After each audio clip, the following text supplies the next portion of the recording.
I'm not afraid of an army of lions led by a sheep.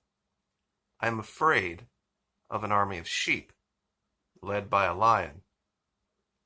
I don't normally do 2 videos in one day, but some things have occurred that I just could not wait until tomorrow to let you guys know about. I'm sure a lot of you have seen this video. It's been going around for at least a year, maybe more now, of this footage from Africa where a single male lion finds himself surrounded by a pack of nearly 20 hyenas.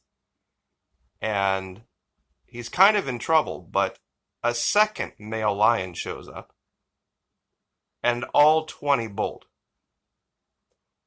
It was 20 versus 2, and they bolted. Why? They did the risk-reward analysis. What would have been the point? Everybody wants to be a beast until it's time to do what beasts have to do. It gets ugly. And that's what we're dealing with here in North America right now. We are dealing with a pack of hyenas in the media that have never had to face 2 lions before. I'm going to share a couple of video clips from 2 lions that have taken the media to task now. Let me adjust the camera real quick so that we can cover this. The first one, of course, is going to be our governor. This is a very recent clip of him talking to the media. Now, I do have to apologize for the way they have the microphone set up. You can't hear the media question. The first question that he's being asked here is regarding the new variant of COVID, British variant, I believe, and if Governor Desantis is worried about this, that, or the other. It's kind of a gotcha question. It's a CNN reporter. So without any further delay, here we go. The media is worried about that, obviously. You guys really love that. You don't care as much if it's a, quote, peaceful protest, and then it's fine.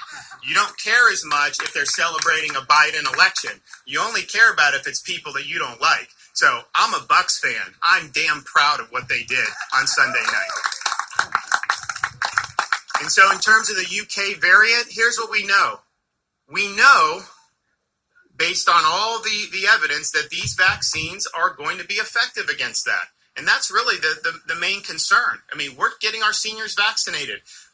We've not seen any data or any evidence to suggest that these vaccines are not effective. And so if we get the seniors vaccinated, we're going to be good, and that's what we're going to do. If there's data that comes out, not an academic model from Neil Ferguson, but actual data that comes out that we should let people know about, or that should change the approach of vaccine, or any of that, obviously you're going to follow that and see. But I can tell you most of what I've seen about it has been more based on modeling rather than based on actual evidence. And again, the vaccines, there's not been any problem demonstrated with the vaccines. And so that was my main concern with it. And I think we're going to be in good shape there. If something changes, we will let you know. Yes, ma'am.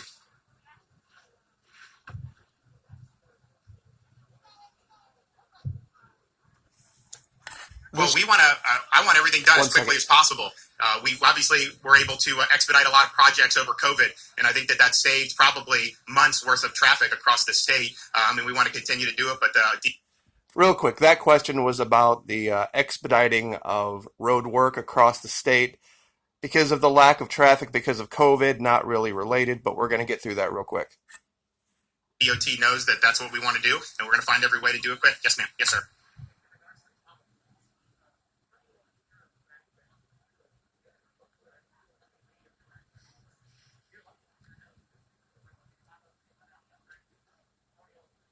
So the question is how do you ensure these are folks that are local? Well, 2 ways. One is these names were put together through the county. So they got county folks. They did it. It was ready to go. They had the names. The people were signed up, and all you do is show up and do it. In the broader question, we've said we're not doing vaccine tourism here. I can tell you that behind the scenes, we've gotten pushback from CDC on that. They don't believe you should have to show ID or anything like that. I'm sorry. In Florida, We want to know that you're a Florida resident. You could be a half year because that's a lot of people come here for half a year. We get it. They got doctors here. But we don't want people traveling from out of state or out of the country even to be able to do it. We want to focus on the folks that are friends and neighbors. And I think that that's approach. But we do. Are you 65 and up? And then are you here? Here, because it was done through the county, I don't think there's going to be a problem with it. With the public sites, I don't think that's going to be as much of a problem either. We obviously are doing the Florida residency for that. Initially, when we only had it in like 10 counties, we'd have people drive hundreds of miles just to go to a Publix. That was not really the intent. I mean, obviously, they're free to drive if they want. But because there's so many retail sites now across the state, then it's something where you pretty much have access. Most, I would say probably 80 to 90% of the counties have a retail site that's relatively close. Now, some places, Venice, it's going to be great because you're going to have 4 or 5 right here. Palm Beach County, there's 60-some Publixes in Palm Beach County that's doing it. 90% of all seniors live within 2 miles of at least one Publix. And so that's what you're looking to do. This way, you don't have to even think about driving across the state. But in terms of out-of-state, people that are just visiting, tourists, not doing it. I will say, though, the fact that someone would even think about coming here from Brazil or from South Africa or wherever to come to Florida, it kind of blows up any fake narratives that somehow seniors aren't getting shots here. Because if they weren't getting shots here, no one would want to come to get shots here. They see people doing it. Seniors here getting shots. They're telling their friends in these other states, hey, I just got it. And they're saying, well, wait a minute, you're 69, I'm 69, I'm not even eligible in my state for that. We said 65 and plus since as soon as we did the healthcare workers and we had nursing home program, we said we've got to.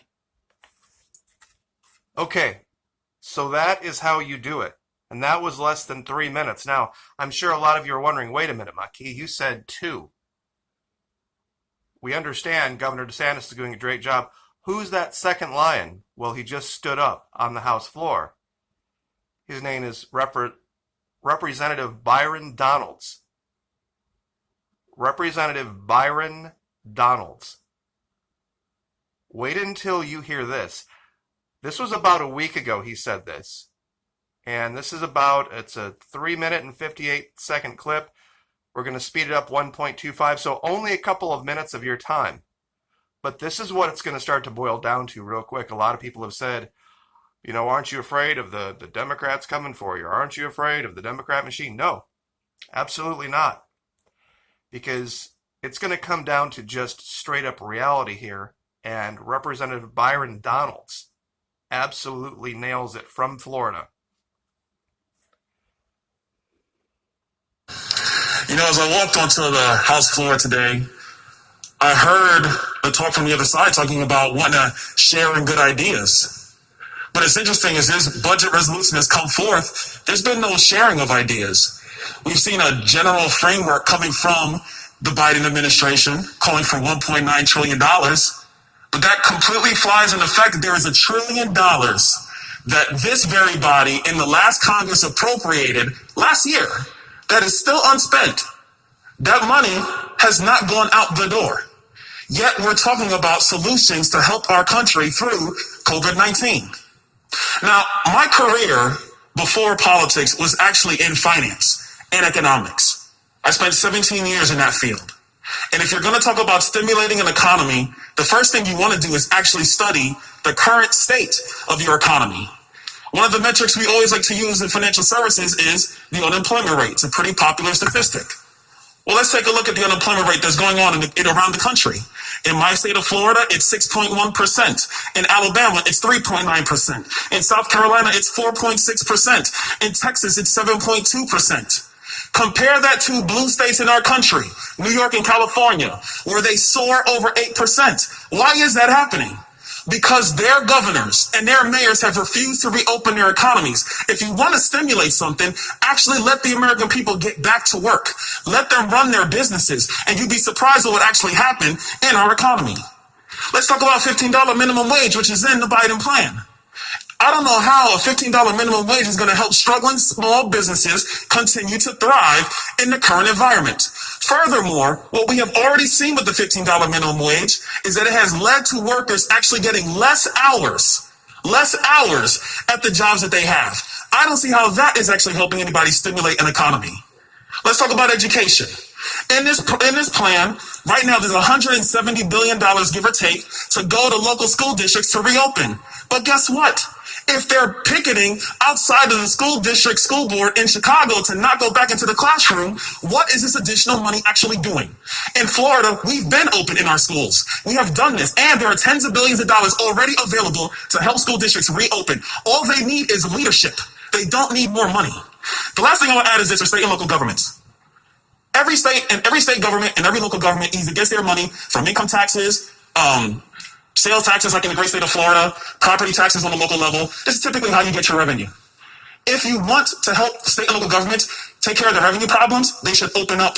They should not come back to this capital and get money. Because why should Florida pay for New York? Except for the fact that the only thing that New York has done is help the real estate markets in Florida because New Yorkers are fleeing New York to come to the great state of Florida. Mr. Speaker, let's be clear. This budget resolution is not about economics. It's not about COVID-19. It's not about helping our schools reopen. This budget resolution is purely politics. And there you have it. Right from Representative Byron Donalds. Absolutely nailed it. Absolutely nailed it. And this is what it's really going to be about going forward. They don't want none, meaning DC versus Florida. Because while blue states are still back under the bed with Anderson Cooper, pretending it's a year ago, adults have gotten back to work. And this is all backed up. Other places online. This is a link from floridajobs.org. The Florida Department of Economic Opportunity applauds Governor Desantis, Florida. Leads budget recommendation and strong trajectory for community development, economic recovery, and resiliency, January 28th, 2021. I'll give you this link. You can read it. Bradenton area poised for strong recovery, economists say, January 28, 2021. I'll also give you this link. And I know a lot of you are upset still about what happened in November and December and all that. We aren't. This is why. Florida Dems facing financial woes, more than $868,000 in debt. I'll let you read this. They couldn't even pay their health insurance. They are in complete and total collapse and disarray. And we don't have anything to fear here. So Representative Byron Donalds and Governor Ron DeSantis, we got two lions. And the hyenas are scattering. They don't want any. Because they know they can't win. They know they can't win because they're going to be broke and in bankruptcy if they keep going the way they're going. They have huge swaths of their population up in blue states, up in the northern states, that are sitting home hoping for another check and stomping their feet and holding their breath because they didn't get $2,000 2 days after Biden was inaugurated. Meanwhile, the rest of us got back to work.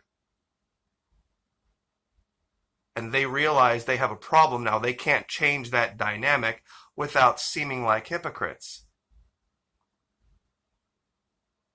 One lion, yeah, the hyenas will surround him. But two, the MSM's in real trouble. They are in real trouble and they don't know how to deal with it. They've been talking about travel bans. They've been talking about... And make no mistake, the domestic travel ban is all about trying to stop what's happening in Florida. But it's a tsunami. It is a tsunami of people. It is a tsunami of money coming to Florida. And if you don't get here soon, it might not be affordable. So, not afraid of an army of lions led by a sheep, like in DC. Be afraid. Be very afraid of an army of sheep led by a lion, or two, like in Florida. Like, share, subscribe.